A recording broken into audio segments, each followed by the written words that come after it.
مفتي صاحب محترم، اول خو تاسو خپل تعارف وکړئ چې تاسو خپل نوم سره ځکه چې اکثر خلک به تاسو په سوشل میډیا باندې ویني او په دې باریانې چې دا سړی څوک دی چې ماشاءالله په سوشل میډیا باندې ډېر داسې وایرل دی که نه.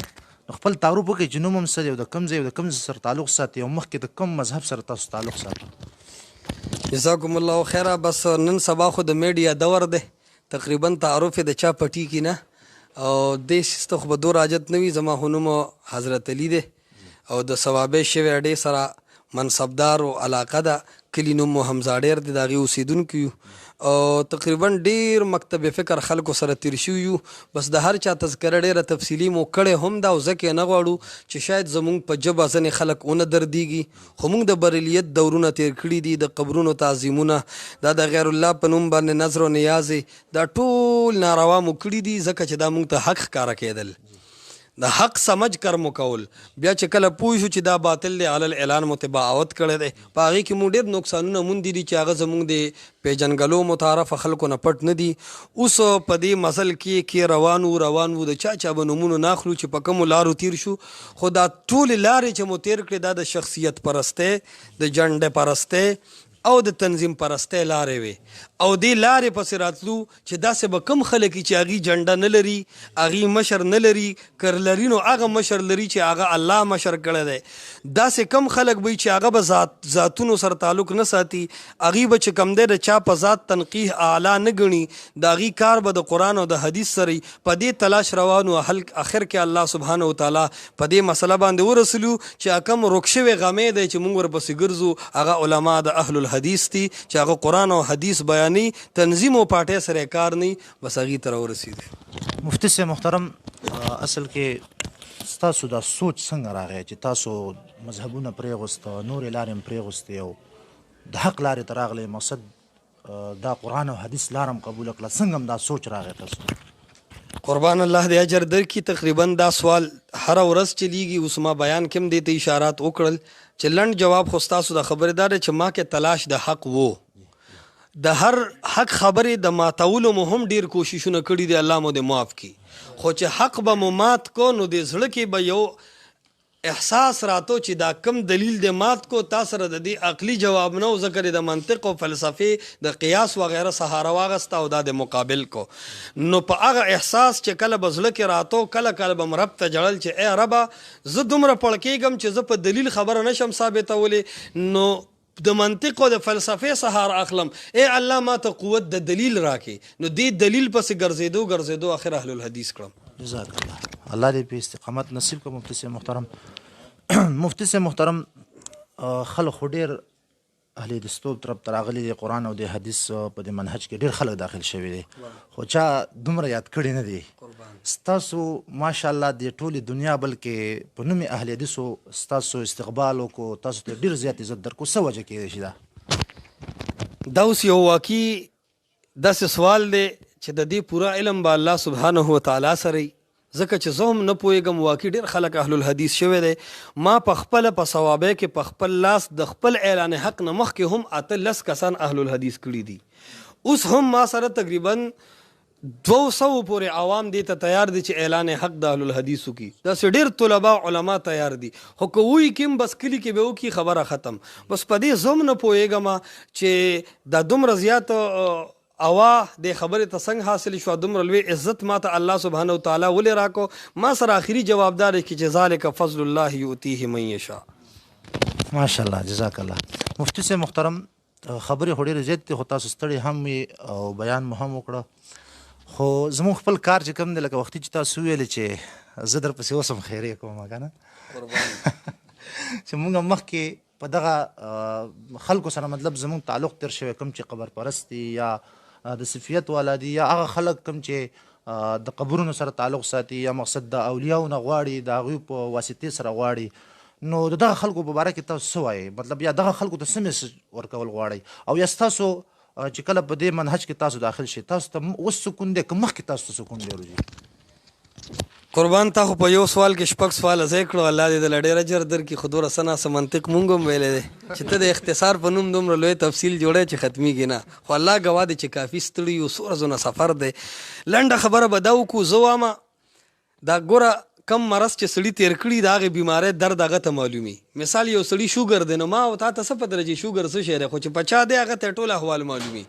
نو دا قبر پرستي مونږ تېره کړې ده. زید احوالونه صاحب البیت ادرا بما فیه. دا کم خلق چې د قبرونو ته لګیا دی هلته منجاوري کوي یا هلته ډپه ښکلوي، هلته غلاف لګوي، هلته شمې بلوي. قرآن د دین یو تعبیر کوي ویحسبون انهم مهتدون انهم یحسنون صنعا زین لهم الشیطان اعمالهم. شیطان دی په دې مطمئن کړي دی چې دا حق دی او رسول الله علیه السلام ته مخامخ فرمای ویلو چې ما نعبدهم الا ليقربونا الى الله زلفا. مونږ د دې قبرونو عبادت نه کوو خو دیم الله ته نږدې کوي. دا ما نعبدهم ولې وي دا یې ځکه وي چې دیم دا منل چې بې د الله نه د بل چا عبادت شرک دی. نو شاید چې دا شیطان ګمراه کړي وي مونږ هم دغه مرسلې وي، خو زما دغه خلکو ته دا دعوت دی چې الله سبحانه وتعالی یو ذات دی چې مونږ ټول منو. هغه د خپل پہچان دپاره او د خپل تعارف د پاره محمد رسول الله صلی الله علیه وسلم را لېږلی دی. راشه وګوره د دغه محمد رسول الله علیه السلام ژوند د هغه سیرت. آیا دا مونږ چې کم قبر پرستی کوو کم قبرونو ته رامدد شوی رسول الله علیه السلام د دې توړ کړو که دې ته دعوت کړو؟ نو زه هم د کم رسول الله ته چې مونږ چغې وخو چې یا په تا باندې مین یم او زه عاشق رسول یم، دکه رسول مطالعه کول غواړي چې هغه د څه نه ویلي دی اوکې هغه کول غواړي، څه نه ویلي دی چې مه کوئ هغه نه کول غواړي. نو زه هم چې دی قرآن او حدیث ته کله زمونږ توجه پیدا شوه شاید چې زمونږ ګمراهۍ الله سبحانه وتعالی په هدایت سره بدل کړي. زما بل تپوس دا و چې سکون تاسو ته مخکې ډېر وکړو، اوس تاسو ته سکون ډېر دی ځکه چې مخکې به تاسو مذهبونه څېړل د مذهب پسې به روان وئ، مقصد په یو پړي کې تړلی شوي وئ تاسو. نو سکون هغه وخت کې ډېر وکړو، اوس تاسو ته سکون ډېر دی.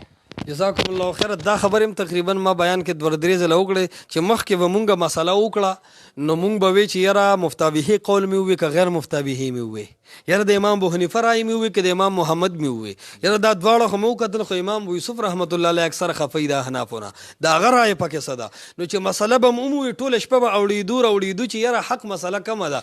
اوس خو ووایو لقوله تعالی لقوله علیه السلام، قرآن او حدیث ووایو خو بې هغه موده شي نو سکون زیات دی. سبحان الله سبحان الله. مفتي صاحب خبرې ډېرې دي خو زمونږ تعلق اصل کې زما خپل هم په دغه خبره کې لکه مقصد داسې وي چې څه ناسلک شان علم شته دی د سحر د جادو په باره کې. ستړي تاسو خو لیکن دا سوال ضرور ګڼم ځکه چې ډېر خلک په دې مرض کې نن سبا اخته دي. نو بیا دا سحر جادو صحیح ده چې موږ دا نه وایو چې یاره نن سبا ډېر عام دی او یقیني ډېر به وي او شتم دی خو لیکن دومره نشته څومره چې زموږ د بعضې خلکو ورته دومره درجه ورکړی دی یا یې زور ورکړی دی او یا چې کوم دی د خلکو د دې خبرو نه یو غټ کاروبار ساز کړی دی. د بعضې عالمانو نه اورو چې هغوی انکار کوي د سحر د جادو نه. نو د سحر د جادو په باره کې تاسو څه ویل غواړئ؟ ګلونو څنګه چې کفر یو لوی ګناه دی، بیماری دا ځان به تې ساتو، شرک یو عظیم ګناه دی، شیطان ورته رابلل کوي ځان به تې ساتو، طب او ټوخي نه فریض کو. دغسې سحر یو شیطانی اثر دی، بالکل حق او سچ دی او قرآن په دې باندې گواه دی. قرآن په دې باندې گواه دی چې جادو شته. ولقد علموا لمن اشتراه ما له في الاخره من خلاق. د دې آیتونو نه مخکې الله رب العالمین فرمایي چې دی بس دکو کم جادو ما يضرهم ولا ينفعهم. کله فرمایي فيتعلمون منهما ما يفرقون به بين المرء وزوجه. کله قرآن فرمایي سحروا اعين الناس. نو دا کم خلک چې سحر نه مني دا ځان له ګمراهي ده او کم چې مني خو کاروبار یې جوړ کړی دی دا ځان له ګمراهي ده. نو منکرین د سحر چې هغه منکرین د احادیث ته هغه گمراه نمبر 1 دي او کم خلق چې سحر کوي او دا عمل جایز ګڼي دا دویم نمبر گمراه دي. فلهذا سحر بالکل شته خو د هغې دپاره الله د پیر پرستۍ د شیخ پرستۍ د تعویز پرستۍ پروګرام نه دی رالیږلی. الله قرآن په دې مسله ختم کړی دی قل اعوذ برب الفلق قل اعوذ برب الناس. څوک چې د دې اهتمام کوي انشاءالله د سحر رانیکه ورته هم څه نشي ویلی. ستاسو مقصد دا دی چې سحر جادو یقیني په اسلام کې شته دی او مقصد د دې ثبوت شته دی بلکې بعضې خلک وایي چې د الله په رسول باندې بلکې د دې په باره کې ښکاره حدیث موجود دي خو بعضې خلک د دې نه بالکل انکار کوي لکه مکمل انکار کوي هغه د سر د مني نه وایي سحر جادو شته نه دی. نو هغه خو تاسو دغه خبرې وضاحت وکړو خو لیکن که سحر جادو شته نو د دې علاج په قرآن کې شته دی. دا نن سبا چې د کومو خلکو دکاندارۍ نه جوړې کړي دي یا مقصد ناستې دي یا چې کوم د تعویزونه دي یا چې کوم د مقصد زعفران دي دا قصې قطارې د خلکو جوړې کړي دا په اسلام کې نشته خو د دې علاج چې کوم دی ستاسو مقصد دی چې قرآن ښودلی دی. الله جزای خیر درکړي مفتي صاحب، په اخره کې د ټولو مسلمانانو ته څه پیغام ورکول غواړئ او یو مختصر او یو ښکلی پیغام ورکړئ ټولو مسلمانانو ته چې څه ناڅه د خلکو ته ورسیږي؟ بس مختصر پیغام خدا دی. اول پیغام خو الله او د الله پیغمبر پاک صلی الله علیه وسلم یو میسج پرېښی دی، یو پیغام پرېښی دی، په هغې به اکتفا وکړو. زما به څه وصیت او پیغام وي، د محمد مصطفی صلی الله علیه وسلم پیغام د ټولو نه اوچت دی. هغه پیغام پرېښی دی مستدرک علی الصحیحین کتاب العلم کې د ابن عباس رضی الله تعالی عنہ نه روایت دی، او مستدرک علی الصحیحین سره چې کله علامه ذهبي موافقت وکړي د علما پې پوهېږي بیا روایت ډېر بهتر ګرځي. علامه شیخ البانی رحمت الله علیه وایي چې دا روایت په سند په مرتبه کې هم درجه د حسن ته رسېدلی دی. 4341 نمبر روایت کې پیغمبر پاک وفرمل یا ایها الناس، ای خلکو، ګوره ای احنافو نه وي، ای شوافعو نه وي، ای دیوبندیانو نه وي، ای اهل حدیثو نه وي، ای پنجپیریانو نه وي، یا ایها الناس، ای خلقه. پته لګي چې د رسول الله علیه السلام دعوت هر طبقه او هر مکتب فکر تو. وی فرمایل انی قد ترکت فیکم ما ان اعتصمتم به فلن تضلوا ابدا. تاسو ته زه داسې اصول پرېږدم، ان اعتصمتم که په هغې مو پابندۍ لګول پرېښودله او په مضبوطیا مو ونیول. اعتصام دې ته وایي چې پابندي پرې نه لګې. اعتصمتم به، په پابندۍ سره مو په هغې باندې عمل شروع کو، فلن تضلوا ابدا، نو چرې به ګمراه نه شي. محمد مصطفی د یو جنډې نوم نالي، د تنظیم نوم نالي، د پیر نوم نالي، د امام مجتهد نوم نالي، د صحابي نوم نالي، خپل نوم نالي، بلکې داسې فرمایي کتاب الله و سنت نبیه، د الله کتاب او د پیغمبر پاک سنت چې در سره فلن تضلوا ابدا، چرې به ګمراه نشي. تمام خلکو ته مې دا دعوت دی، د تمامو فرقو احترام په خپل ځای، تمام مجتهدین. تاسو یو په امام ابو حنیفه رحمت الله علیه ماین یې، زه هم د ټولو نه قربان. خو ای خلقه، قابل اتباع واجب الاتباع چې دی هغه الله او د الله رسول دی. راشه د خپلې فرقې، د خپل تنظیمونه او جماعتونه پرېږدئ، د الله او د الله د رسول فیصلې ته تسلیم شي. په دې ملک کې به الله د قرآن او د حدیث د آواز اوچت کی، د دې عوامو منځ کې به الله اتفاق اتحاد پیدا کی، او د ملک کې به هم امن راشي، په شرط د دې که د آواز ته دعوت دی چې اطیعوا الله و اطیعوا الرسول. ماشاءالله تاسو دغه خبرې وضاحت وکړو، خو دا سوال یو بل دی، خفه کېږئ ونه، او ډېر ضروري ګڼم.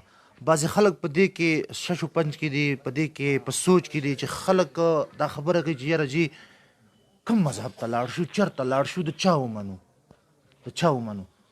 نو دا خلک څه وکړي، کوم داسې عمل وکړي چې دوی حق لارې ته چې کوم نه متوجه شي او حق ورته دوی ته ښکاره شي چې یاره دا حق دی، کوم داسې یو عمل پکار دی؟ دا خو ګاډي کې ماته یو کس وی چې یاره مونږ اریان یو چې چا پسې شو، ما ورته ویل زه هم اریان یم، په دې چې د عوام چا پسې کو. نو دا خو واقعي د اریانېدو خبره ده. خو آیا مونږ ته الله او رسول ویلي دی چې چا پسې شي؟ چا پسې کېږي هغه څوک چې څوک یې نه وي. زمونږ خو الله او د الله رسول شته که نه، نو مونږ به ولې بل چا پسې کېږو؟ بس ته جستړي. جزاک الله، جزاک الله، الله جزای خیر درکړي، جزاکم الله خیر، جزاک الله.